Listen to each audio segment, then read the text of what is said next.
ഈ സമരം തികച്ചും ന്യായമായ 2 വർഷവും 10 മാസവുമായിട്ട് ഈ സമൂഹം നീതിക്ക് വേണ്ടി, ന്യായത്തിന് വേണ്ടി മുറവിളി കൂട്ടുകയാണ്.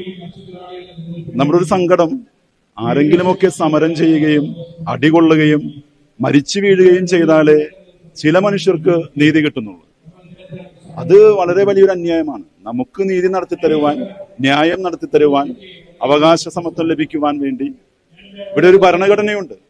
ആ ഭരണഘടനയ്ക്കനുസരിച്ച് നീതിയും ന്യായവും വിതരണം ചെയ്യുവാൻ നിയുക്തരാക്കപ്പെട്ട അധികാരികളുണ്ട്, ഉദ്യോഗസ്ഥരുണ്ട്. അവരൊന്നും ഇതിനകത്ത് ഇടപെടുന്നില്ല എന്നുള്ളതാണ് സങ്കടകരം. അങ്ങനെ വന്നാൽ ഒരു ജനതയുടെ മൗലിക അവകാശങ്ങൾ, അടിസ്ഥാന അവകാശങ്ങൾ നിഷേധിക്കപ്പെടുമ്പോൾ അവർക്ക് വേണ്ടി നിലകൊള്ളാനാണ് KRLCC പോലുള്ള Kerala region Latin Catholic council. കേരളത്തിലെ 12 രൂപതകളിലായിട്ടുള്ള 20 ലക്ഷത്തോളം വരുന്ന ലത്തീൻ ജനതയെ ഏകോപിപ്പിക്കുന്ന, ഒരുമിച്ച് പ്രവർത്തിക്കുന്ന ഒരു സംവിധാനമാണ് ഈ KRLCC. അപ്പോൾ 2 വർഷം മുമ്പ് തന്നെ ഈ സമരത്തിൽ അധികാരികളുടെ മുന്നിൽ ഉത്തരവാദിത്തപ്പെട്ട വേദികളിൽ KRLCCയുടെ പ്രതിനിധികൾ ഈ വിഷയം അവതരിപ്പിച്ചിരുന്നു. പ്രത്യേകിച്ച് ഞാൻ ഓർക്കുന്നത് കോട്ടപ്പുറം രൂപതയുടെ മുൻ മെത്രാൻ ജോസഫ് കാരിക്കശ്ശേരി പിതാവ്, അദ്ദേഹം ശാന്തമായി, ഒരുപക്ഷെ വലിയ ബഹളങ്ങളോ മാധ്യമ ശ്രദ്ധയോ ലഭിക്കാതെ അധികാരികളുടെ മുന്നിൽ ഈ വിഷയം അവതരിപ്പിച്ചിട്ടുണ്ട്. ഇവിടെയുള്ള ഭൂസംരക്ഷണ സമിതിയൊക്കെ രൂപപ്പെട്ടത് ഇപ്പോഴാണ്. പക്ഷെ ഇവിടെയുള്ള ജനങ്ങൾ വലിയ പ്രസ്ഥാനങ്ങളോ സംഘടനകളോ ഒന്നുമില്ലാതെ ഈ ജനങ്ങൾ, ഇവിടുത്തെ പ്രതിനിധികൾ അധികാരികളുടെ മുമ്പിൽ, MLA മാർ, MP മാർ, മന്ത്രിമാർ, മുഖ്യമന്ത്രിയുടെ മുമ്പിൽ വരെ KRLCCയും ഒക്കെയായിട്ട് പോയിട്ടുണ്ട്. പക്ഷെ ഇപ്പോഴും നീതി ലഭിച്ചിട്ടില്ല. അതുകൊണ്ട് ഇപ്പോഴാണ് ഒരു പ്രത്യക്ഷ സമരത്തിലേക്ക് ഇറങ്ങിയത്. KRLCCയുടെ നേതൃത്വത്തിൽ 2 മാസങ്ങൾക്ക് മുമ്പ് എറണാകുളത്ത് വഞ്ചി സ്ക്വയറിൽ ഒരു പൊതുജനത്തിന്റെ ശ്രദ്ധ ക്ഷണിക്കുവാൻ വേണ്ടി ഒരു സമരം നടത്തി. അത് ഏതെങ്കിലും മതത്തിന്റെ പേരിലോ സംഘടനകളുടെ ലേബലിലോ അല്ല. മനുഷ്യത്വമുള്ള, മനസാക്ഷിയുള്ള, ഭരണഘടനയെ മാനിക്കുന്ന ഒത്തിരി മനുഷ്യരുടെ ഒരു ഒത്തുചേരലായിരുന്നു.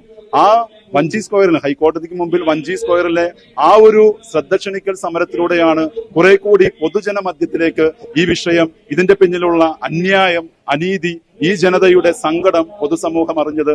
ഇന്ന് അത് പൊതുമാധ്യമങ്ങളും പൊതുസമൂഹവും ഏറ്റെടുത്തതിൽ വലിയ സന്തോഷമുണ്ട്. സമരം 33 ദിവസം പിന്നിടുമ്പോൾ ഗവൺമെന്റ് കാര്യമായ രീതിയിലൊന്നും ഇതിനകത്ത് ഇടപെട്ടിട്ടില്ല. പല മന്ത്രിമാരും പല പ്രസ്താവനകളും പ്രഖ്യാപിക്കുന്നുണ്ട്. പ്രത്യേകിച്ച് വഖഫ് മന്ത്രി അദ്ദേഹം പറഞ്ഞത് ഇതൊരു വർഗീയത ഇവിടെ അച്ഛന്മാരോട് വന്ന് സംസാരിക്കുന്നു, പരത്തുന്നു. അതെന്തുകൊണ്ടായിരിക്കും അദ്ദേഹം അങ്ങനെ ഒരു നിലപാട് സ്വീകരിക്കുന്നത്? ഇതിനെ പറ്റിയിട്ട് വേണ്ടത്ര അറിവില്ലാത്തത് കൊണ്ടാവാം. തീർച്ചയായും കേരള സംസ്ഥാനത്തിലെ ന്യൂനപക്ഷ വകുപ്പിന്റെ മന്ത്രിയാണ് ശ്രീ അബ്ദുറഹിമാൻ. അദ്ദേഹത്തിന്റെ വായിൽ നിന്ന് ഇപ്രകാരം ഒരു പരാമർശം കേട്ടതിൽ വലിയ സങ്കടമുണ്ട്, ദുഃഖമുണ്ട്. അദ്ദേഹം നിലവാരത്തിനൊത്ത് ഉയരാത്തതിൽ വലിയ ഖേദമുണ്ട്. അദ്ദേഹത്തിന്റെ വായിൽ നിന്ന് ഇതാദ്യമായിട്ടല്ല. വിഴിഞ്ഞം സമരം നടത്തിയപ്പോൾ അദ്ദേഹം സമാനമായ ഒരു പരാമർശം നടത്തി. തിരുവനന്തപുരത്ത് ഗ്രീൻഫീൽഡ് സ്റ്റേഡിയത്തിൽ ക്രിക്കറ്റ് മത്സരം നടത്തിയപ്പോൾ അതിന് എന്റർടൈൻമെന്റ് ടാക്സ് ഏർപ്പെടുത്തിയപ്പോൾ അദ്ദേഹം പറഞ്ഞ വാക്ക് മനസാക്ഷിയുള്ള മനുഷ്യരെയെല്ലാം സങ്കടപ്പെടുത്തുന്ന, വിയോജിപ്പുണ്ടാക്കുന്ന പ്രസ്താവന. അതുകൊണ്ട് നിരന്തരം തന്റെ പദവിക്ക് യോജിക്കാത്ത വിധം, അല്ലെങ്കിൽ തന്നിൽ ജനം അർപ്പിച്ചിരിക്കുന്ന വിശ്വാസത്തിലേക്ക് ഉയരാത്ത വിധം, അദ്ദേഹം ന്യൂനപക്ഷ വകുപ്പിന്റെ മന്ത്രിയല്ലേ? അദ്ദേഹം ഏതെങ്കിലും ഒരു വിഭാഗത്തിന്റെ, മുസ്ലിം വിഭാഗത്തിന്റെ മാത്രം മന്ത്രിയല്ലല്ലോ. ഇവിടെ ക്രൈസ്തവ ന്യൂനപക്ഷം, പ്രത്യേകിച്ച് ന്യൂനപക്ഷത്തിൽ തന്നെ പിന്നാക്കം നൽകുന്ന ലത്തീൻ സമൂഹം നീതിക്ക് വേണ്ടി നിലവിളിക്കുമ്പോൾ അതിന്റെ മുന്നിൽ നിൽക്കുവാൻ നിയുക്തനായ, ഉത്തരവാദിത്തപ്പെട്ട വ്യക്തിയല്ലേ ഈ അബ്ദുറഹിമാൻ.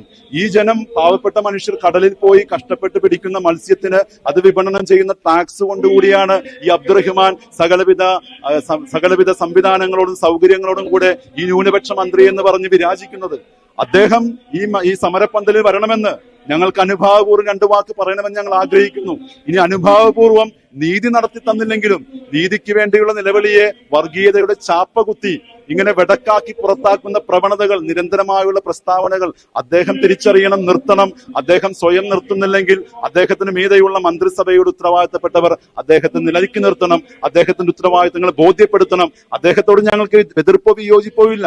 അദ്ദേഹം ഇനിയെങ്കിലും തന്റെ പദവിയുടെ മഹത്വത്തിലേക്ക്, അതിൽ നിന്ന് പ്രതീക്ഷിക്കുന്ന നിലവാരത്തിലേക്ക് ഉയരണമെന്ന്, ഈ സമരപ്പന്തലിൽ വരണമെന്ന്, ഞങ്ങളോടൊപ്പം നിൽക്കണമെന്ന്, ഞങ്ങൾക്ക് എത്രയും വേഗം നീതി നടത്തി തരുവാൻ ഈ ന്യൂനപക്ഷ മന്ത്രി ഞങ്ങളുടെ കൂടെ ഉണ്ടാകുമെന്ന്, ഇനിയെങ്കിലും അനുകൂലമായ നടപടികളും പ്രസ്താവനകളും ഉണ്ടാകുമെന്ന് ഞങ്ങൾ പ്രതീക്ഷിക്കുന്നു.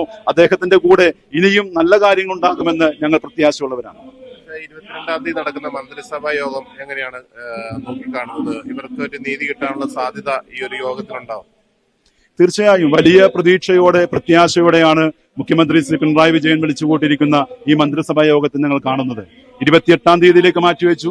പിന്നീട് അത് 16-ാം തീയതിയിലേക്ക് മാറ്റി, പിന്നെ ഇപ്പൊ 22-ലേക്ക് മാറ്റി വെച്ചിരിക്കുന്നു. ഏതായാലും ഒരു കാര്യം ഉറപ്പാണ്, ഇത്രമാത്രം നീട്ടിക്കൊണ്ടു പോകേണ്ട കാര്യമില്ലായിരുന്നു.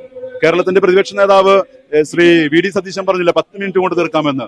ഇന്നലെ തലശ്ശേരി രൂപതയുടെ മെത്രാൻ അഭിവന്യ ജോസഫ് പാംപ്ലാനി പിതാവ് പറഞ്ഞു 10 മിനിറ്റ് വേണ്ട, 1 മിനിറ്റ് മതി. ഇച്ഛാശക്തിയുണ്ടെങ്കിൽ, നിശ്ചയദാർഢ്യമുണ്ടെങ്കിൽ, നീതിക്ക് വേണ്ടി നിലകൊള്ളുവാനുള്ള കരളുറപ്പുണ്ടെങ്കിൽ, ഒരുപക്ഷെ കേരളത്തിന്റെ മുഖ്യമന്ത്രി അപ്രകാരമൊക്കെയാണല്ലോ പലരും പ്രകീർത്തിക്കുന്നത്, പ്രശംസിക്കുന്നത്. കരളുറപ്പുണ്ടെങ്കിൽ, ഇച്ഛാശക്തിയുണ്ടെങ്കിൽ, ഇതാരുടെയും അന്യായമായിട്ടുള്ളതല്ല. നീതി നടപ്പിലാക്കുവാൻ ആരെയാണ് ഭയപ്പെടുന്നത്? കേവലം ചില വോട്ട് രാഷ്ട്രീയത്തിന് വേണ്ടി പ്രീണനത്തിന്റെ രാഷ്ട്രീയം ഇടപെടുന്നത് കൊണ്ടാണ് ഇത്രയും നീണ്ടുപോയത്. അതുകൊണ്ട് ഞാൻ പറഞ്ഞില്ലേ, ഇവിടെ 2024 ഓഗസ്റ്റ് 8-ാം തീയതിയാണ് ഇന്ത്യയുടെ പാർലമെന്റിൽ ഈ വഖഫ് ഭേദഗതി ബില്ല് ഇന്ത്യയുടെ പാർലമെന്റിൽ അവതരിപ്പിച്ചത്. കൃത്യം 2 മാസവും 8 ദിവസവും കഴിഞ്ഞപ്പോൾ കേരളത്തിന്റെ നിയമസഭയിൽ നമ്മൾ തിരഞ്ഞെടുത്ത, നമുക്ക് വേണ്ടി നിലകൊള്ളുവാൻ നിയുക്തരായ, നമുക്ക് വേണ്ടി നിലകൊള്ളുമെന്ന് നമ്മൾ വിശ്വസിച്ച ഈ 140 നിയമസഭാ സാമാജികരും യാതൊരു സ്വരഭേദവുമില്ലാതെ, യാതൊരു എതിർ സ്വരവുമില്ലാതെ ഏകോദര സാഹോദര്യത്തെ ഒരുമിച്ച് പാസാക്കി 2 മാസവും 8 ദിവസവും.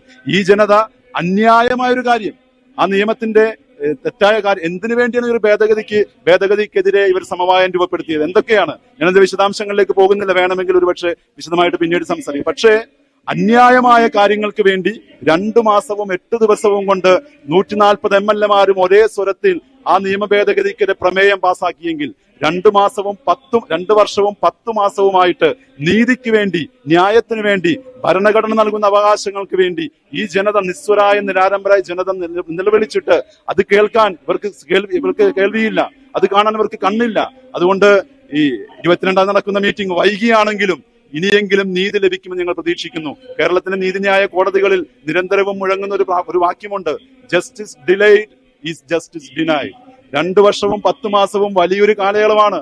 ഈ 2 വർഷവും 10 മാസം കൊണ്ട് ഇവിടുത്തെ ജനതയുടെ എത്രയെത്ര സ്വപ്നങ്ങളാണ് പൊലിഞ്ഞു പോയത്, എത്രയെത്ര ജീവനുകളാണ് ഇവിടെ അപഹരിക്കപ്പെട്ടത്, എത്രയോ പേരുടെ അവസരങ്ങളാണ് നിഷേധിക്കപ്പെട്ടത്.